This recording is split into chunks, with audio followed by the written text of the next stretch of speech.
یار اس زمانے میں بس سبسسٹنس لیول پہ یہی لائف گزارنے کا ذریعہ ہوتا تھا. یہ آج کل تو ہم جو لائف گزار رہے ہیں نا، یہ اس وقت کا امیر آدمی بھی نہیں تھا گزار سکتا. گندم کے دانے، سال کے دانے پورے ہو جائیں، دودھ کے لیے بھیڑ بکری رکھی ہیں، اللہ اللہ خیر صلی اللہ، اور کوئی کام ہی نہیں ہے. یہ جو آسائشیں ہیں ان کی وجہ سے ہمارے لیے مصیبت کھڑی ہوگی. ایک اونٹ اور چند بکریاں مانگی، اور کس سے مانگ رہا ہے؟ اللہ کے نبی سے، جن سے آپ کچھ بھی مانگ سکتے ہیں وہ اللہ سے لے کے دے سکتے ہیں. بے شک. تو نبی اسلام فرمایا اوئے تجھ سے تو وہ بنی اسرائیل کی بڑھی اچھی رہ گئی ہوئے، جس نے موسیٰ علیہ السلام سے تو اس سے بہت بڑی چیز مانگ لی تھی. صحابہ نے کہا یا رسول اللہ وہ بڑھیا کا کیا قصہ ہے؟ تو آپ فرمایا کہ ہوا یوں کہ جب بنی اسرائیل مصر سے نکلے شام جانے کے لیے موسیٰ علیہ السلام کے ساتھ، تو وہ راستہ بھول گئے. تو حضرت موسیٰ علیہ السلام نے جو بنی اسرائیل کے علماء تھے نا، ان کو بلایا، ان سے مشورہ کیا جائے کہ یہ مسئلہ کیا ہے. تو انہوں نے پھر بتایا کہ حضرت بات یہ ہے کہ حضرت یوسف علیہ السلام، حضرت یوسف علیہ السلام کی نسل سے تھے نا، آگے بنی اسرائیل میں سے تھے نا حضرت موسیٰ علیہ السلام. ان دونوں کے درمیان آلموسٹ 1400 سال کا فاصلہ ہے، حضرت یوسف اور حضرت موسیٰ علیہ السلام کے درمیان. تو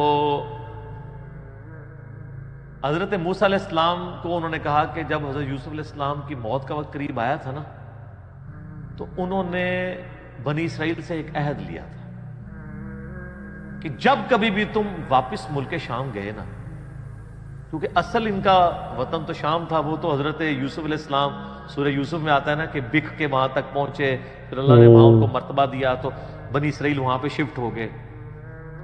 لیکن یاد تو اپنے وطن کی ستاتی تھی. ان کو یہ بھی پتا تھا کہ اللہ نے وحی کے ذریعے بتایا ہوگا کہ الٹیمیٹلی آپ ابراہیمی مسکن کی طرف دوبارہ جائیں گے. تو انہوں نے یاد لیا تھا کہ جب تم لوگ یہاں سے شفٹ کرو نا، تو میری لاش بھی قبر سے نکال کے لے جانا، مجھے وہاں پہ یروشلم میں دفن کرنا ہے، جو میرا آبائی جگہ ہے. حضرت موسیٰ علیہ السلام نے کہا او ہو، یہ تو پھر ہمیں راستہ نہیں ملے گا. یوسف علیہ السلام کو نال کھڑنا پڑا ہے، کیونکہ اللہ کی طرف سے ہو رہا تھا. بالکل. ان کا اچھا ٹھیک ہے جی بتاؤ قبر کی طرف. ان کا جی قبر بھی نہیں پتا ہمیں، کیونکہ اس زمانے میں مزار نہیں ہوتے تھے. پوائنٹ ٹو بی نوٹڈ، مزار تو نہیں. اور یوسف علیہ السلام تو بہت بڑی شخصیت تھے، ان کا بہت بڑا مزار ہونا چاہیے تھا وہاں، وزیر خوراک رہے تھے وہ. انہوں نے کہا جی ایک بڑھیا ہے جس کو قبر کا ایڈریس پتا ہے، لیکن وہ کہتی ہے کہ موسیٰ کو میرے پاس خود بھیجو، میں اس کے ساتھ نیگوشیشن کروں گی تو جگہ بتاؤں گی قبر کی. حضرت موسیٰ علیہ السلام نے کہا ٹھیک ہے بات کر لیتے ہیں.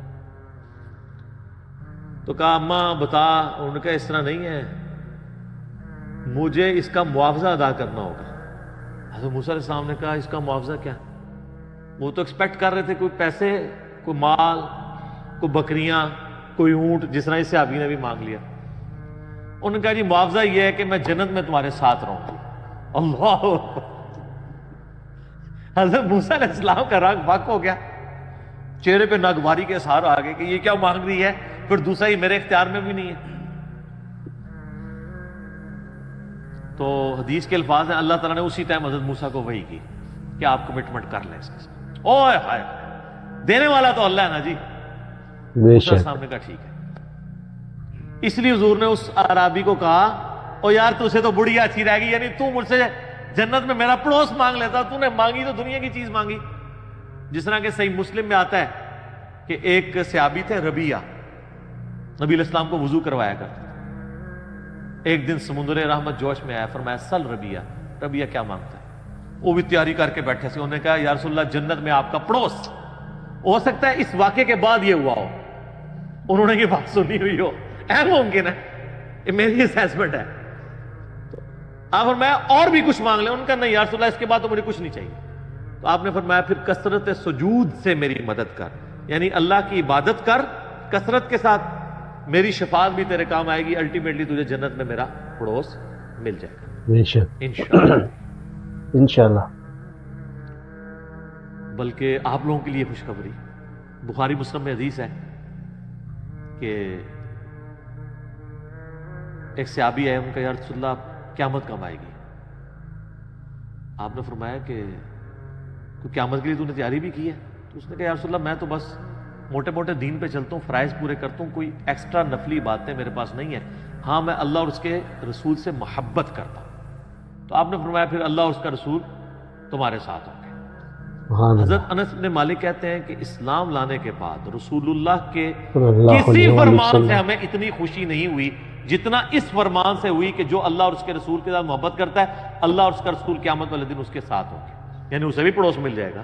تو یہ تھا اس ویڈیو کا پہلا پارٹ, جس کے اندر انہوں نے حضرت موسیٰ علیہ السلام اور بوڑھی اماں کا ذکر کیا. تو وہ والا سارا قصہ انہوں نے بیان کیا. تو حضرت موسیٰ علیہ السلام اس بوڑھی اماں کے پاس حاضر ہوتے ہیں, حضرت یوسف علیہ السلام کی قبر مبارک کا پوچھتے ہیں.